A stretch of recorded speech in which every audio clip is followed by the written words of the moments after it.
Po ikim nga fshati, fatkeqësisht nuk mund të kalojmë dot vitin e ri këtu me prindrit, se Eva punon edhe duhet që të kthehet në punë para vitit të ri. Si shikoni, makinën e mbushi plot e për plot mami, që të mona lërë kështu me duar boshe që të kalojmë vitin e ri, edhe vuri me vete çfarë nuk vuri thoni, gjithë shtëpinë. Si që patë, po u tregoj një qik rrugën këtu që deri në një farë vëndi është pa asfaltë, të shikojmë kur do të ashtrojnë, le të shpresojmë këtë vit, edhe pastaj rruga tjetër që e kanë bërë me asfaltë, edhe ecim si njerëz të dashur dhe të bukur, po Shqipëria 2025 i kemi akoma këto gjëra.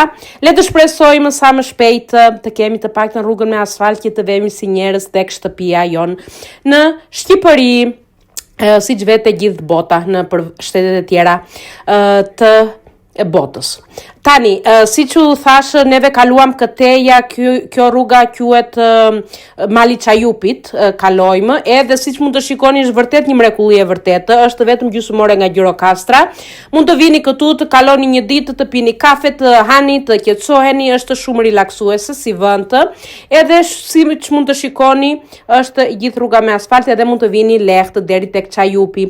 Këtu poshtë tek Erindi, që është zona, po lozin edhe futboll, rinia që ishin mbledhur, sa bukur edhe sa na kujtojnë ato kohët e vjetra kur mblidheshin të gjitha rinia bashkë dhe lozin futboll të dielave.